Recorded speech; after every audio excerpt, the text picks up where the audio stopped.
Kirk Douglas walked through the door 47 minutes late. John Wayne didn't even look up. He just said one sentence. And that sentence became something no one on that set would ever forget. The morning had started at 6. Call time for the entire cast and crew of the War Wagon. Summer, 1966. A soundstage in Burbank, California, dressed to look like the Arizona Territory of 1867. Wooden facades. Saloon fronts. Painted desert backdrops. Dust spread across the floor to catch the light right. John Wayne had arrived at 5:47 a.m. 13 minutes early. He always was. He'd gone straight to wardrobe, then makeup, though at 59, there wasn't much they could do about the lines in his face or the gray threading through what was left of his hair. He didn't mind. He'd earned those lines. Every one of them told a story he'd lived. By 6:15, Wayne was in his director's chair on set, reviewing the day's scenes. His costume was already showing honest wear. The leather vest creased at the shoulders from previous days of shooting, the neckerchief faded from sun and sweat. He held a cup of black coffee in one hand, script pages in the other. The crew moved around him with practiced efficiency. Grips adjusting the wooden building facades. Electricians fine-tuning the harsh tungsten lights that would simulate high desert sun.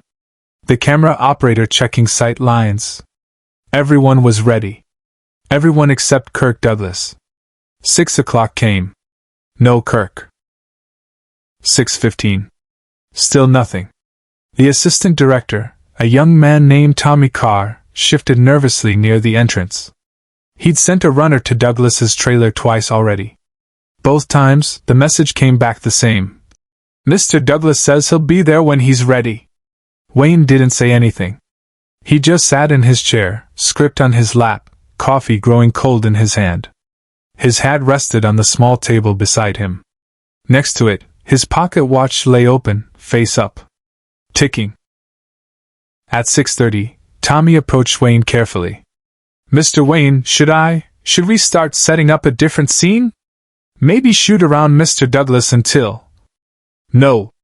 Wayne's voice was quiet. Flat. We wait. Wayne didn't raise his voice. He didn't have to. The crew understood. They'd worked with John Wayne long enough to read the signs. The stillness in his shoulders. The way his jaw set. The measured breathing. This wasn't impatience. This was something colder. More deliberate. Kirk Douglas was testing him. Everyone knew it. This wasn't about traffic or a forgotten call time. This was about power. About who controlled the set. About which name would go first on the poster. Kirk Douglas was a star. No question about that. Brilliant actor. Box office draw. He'd earned his place in Hollywood through talent and relentless ambition.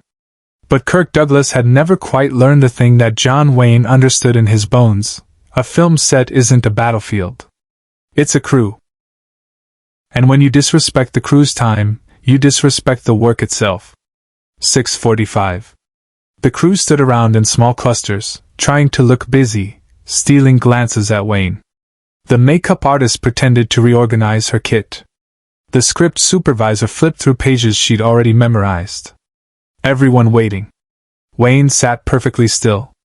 The only movement was his thumb, slowly rubbing the edge of his coffee cup. His eyes stayed on the script in his lap, but no one believed he was reading. At 7 o'clock, a full hour after call time, Tommy's walkie-talkie crackled. Mr. Douglas is on his way. 2 minutes. Wayne didn't react. He turned a page in his script. Took a sip of cold coffee. Waited. 1 minute. 2 minutes. The soundstage door opened. Kirk Douglas walked in smiling. Casual. His costume fresh and crisp. Hair perfect. He carried himself with that particular swagger that had made him famous. Chin up, shoulders back, the walk of a man who owned every room he entered. Morning, Duke, Kirk called out, using Wayne's nickname. His voice carried across the soundstage, bright and unapologetic. Sorry about the delay. You know how it is. They couldn't get the collar right on the shirt. Had to have wardrobe fix it 3 times. He was lying. Everyone knew he was lying. The costume was identical to what he'd worn yesterday. There was nothing wrong with the collar. Wayne closed his script slowly. He set down his coffee cup. Then he did something that made every person on that soundstage go completely still. He looked at his pocket watch. Not quickly. Not in anger. He picked it up with careful deliberation, held it at eye level, and studied the face for exactly 5 seconds. Then he closed it with a soft click that somehow carried through the entire space. He placed it back on the table. Then, and only then, did John Wayne raise his eyes to look at Kirk Douglas. The smile on Kirk's face faltered. Just slightly. Just enough. Wayne stood up. Not fast. Not theatrical. He simply rose from his chair with the unhurried certainty of a man who had made a decision. He walked toward Kirk Douglas. The crew parted. No one spoke. The only sound was Wayne's boots on the wooden floor. Slow. Steady. Each step measured. He stopped exactly 3 feet from Kirk. Close enough that the height difference was apparent. Wayne had 2 inches on him, maybe 3. Close enough that Kirk had to tilt his head slightly to maintain eye contact. Away from the cameras, Wayne made a choice no one expected. For a long moment, Wayne just looked at him. Really looked. His eyes weren't angry. They were something worse. Disappointed. The way a father looks at a son who should have known better. When Wayne finally spoke, his voice was barely above a whisper. But in the silence of that soundstage, every single person heard every single word. I've been sitting in that chair for 47 minutes, Kirk. Waiting for you. The crew's been waiting. Tommy over there has been waiting. The camera operator. The makeup lady. The kid running cables. All of us. Waiting. Kirk opened his mouth. Closed it.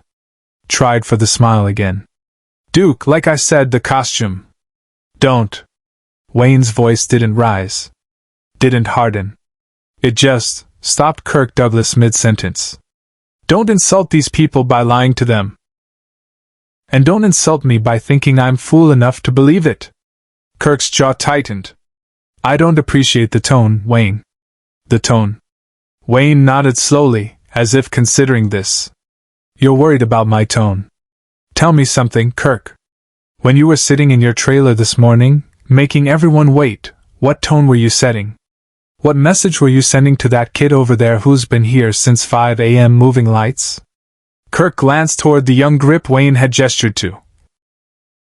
A teenager, maybe 19, who looked like he wanted to disappear into the floor. This isn't about the kid, Kirk said, his voice lower now, defensive. It's only about the kid, Wayne corrected him quietly. It's about him and everyone else who showed up when they said they would. Who did their job. Who respected the work. He paused.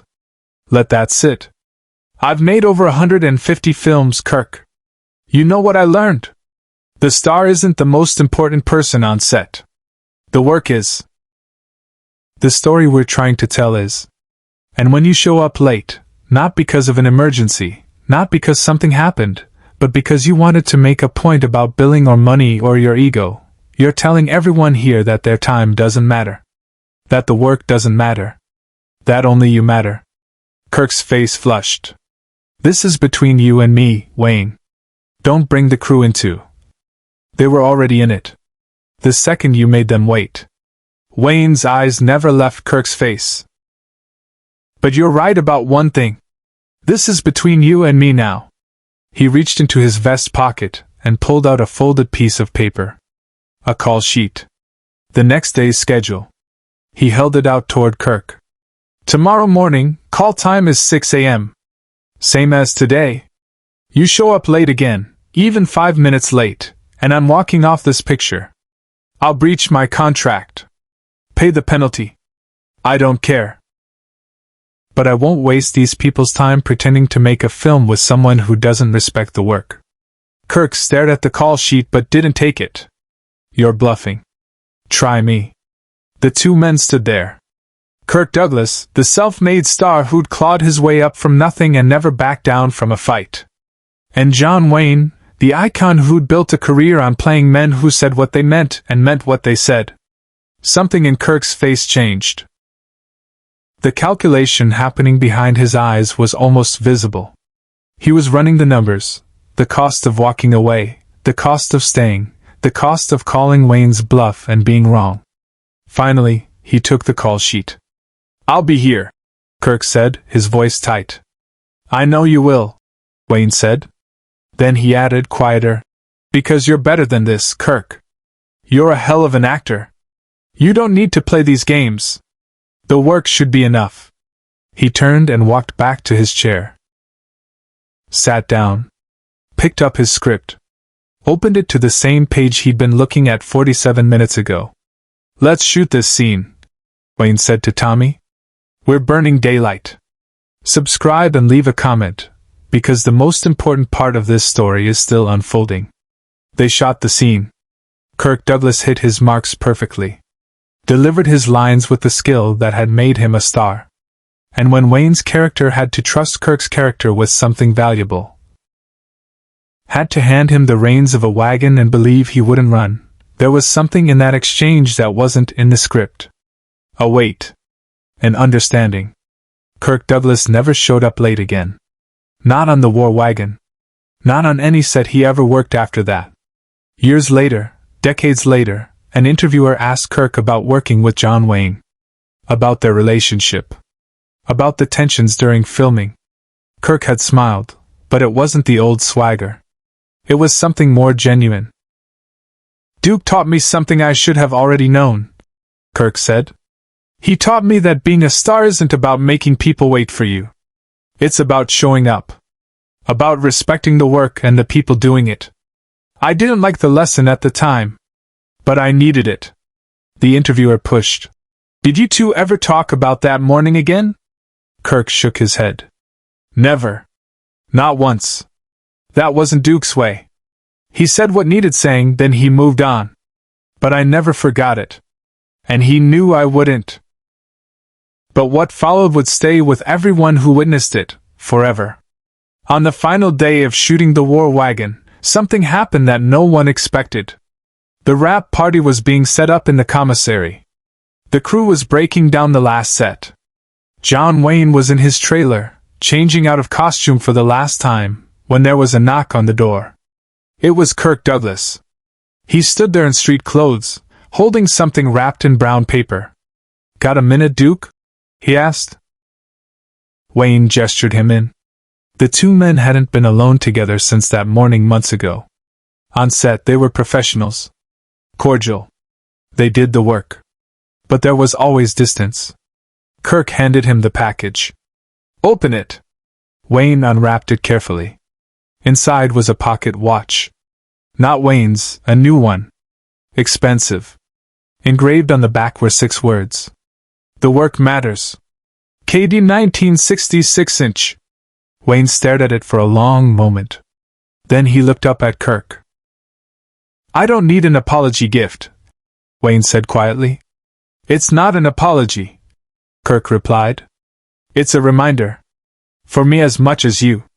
I had the watchmaker make 2. He pulled an identical watch from his own pocket. "I'm keeping mine on my desk. So every time I look at it, I remember what you taught me that morning." Wayne's jaw worked. He nodded once. Then he held out his hand. Kirk shook it. "You're a good actor, Kirk," Wayne said. "Better than good. Don't let the other stuff get in the way of that." "I won't," Kirk promised. And he meant it. They walked out of that trailer together. Went to the wrap party. Had a drink. Told stories. And when someone asked Kirk to make a toast, he raised his glass and said something that became legendary among the crew who'd been there that summer. "To Duke Wayne," Kirk said, his voice carrying across the room. "Who taught me that being on time isn't about the clock. It's about respecting the people who showed up with you. To the work. And to showing up." The crew erupted in applause. Wayne just nodded, raised his glass, and drank. Share and subscribe. Some stories deserve to be remembered. John Wayne kept that pocket watch. It sat on his desk for the rest of his life. When he died in 1979, his family found it in the top drawer of his study, still keeping perfect time. Kirk Douglas kept his promise. For the next 4 decades of his career, he was known as one of the most punctual actors in Hollywood. When younger actors would show up late to set, Kirk would pull out that pocket watch, show them the engraving, and tell them the story of a morning in 1966 when John Wayne taught him what professionalism really meant.